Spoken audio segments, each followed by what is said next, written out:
reason to live. So we decided we just had to see where that was made.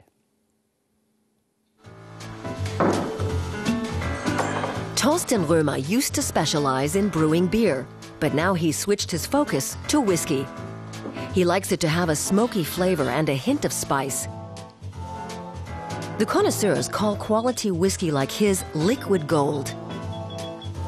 Single malt has to be savored. Whiskey is a passion that helps you unwind. It opens your mind and senses in a unique way. Enjoying the aromatic quality of whiskey is a pure enjoyment.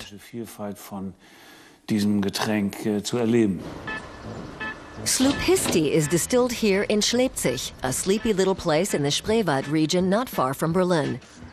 The area has a thriving Sorb community, and the whiskey's name is the Sorb word for Sloupisti. Thorsten Römer used to work in Berlin as a doctor. He now runs an inn and produces about 1,000 liters of whiskey a year at his distillery. He monitors every step of the process. We breathe in the aroma of the barrels and select what we like best.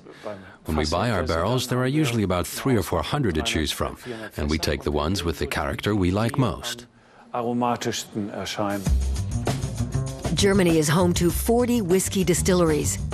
Among the best-known brands are Threeland and Slias.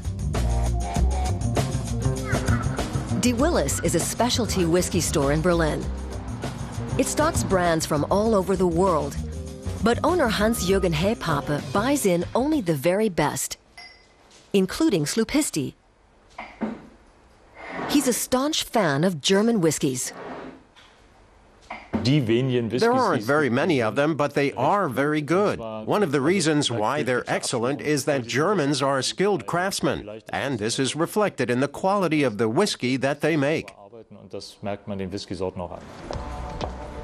In the capital's fashionable Riva bar, bartender Jean-Pierre Ebert is another fan of whiskey from Brandenburg.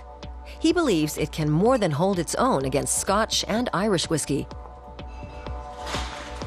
He says it goes down nicely in a cocktail and has invented the Sprach, made of absinthe, Angostura, and bitter. It's garnished with a cherry from the Spreewald.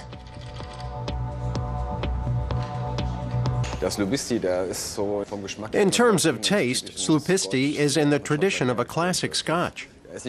Whiskey made in Scotland is essentially no different. Whereas a Slias, for example, goes more in a bourbon direction but is sold as a single malt. But basically, if we did a blindfold test, you wouldn't be able to distinguish it from Scotch. These days, Thorsten Römer even supplies customers in whiskey strongholds such as Ireland and the US.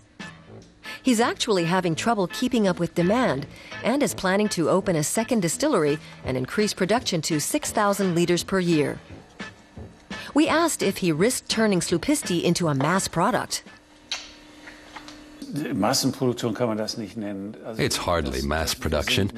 A distillery on the scale I'm planning still only puts us in a segment that produces a fraction of what the major Scottish distilleries produce.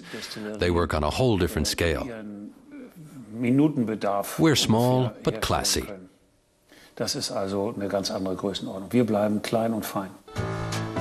And popular.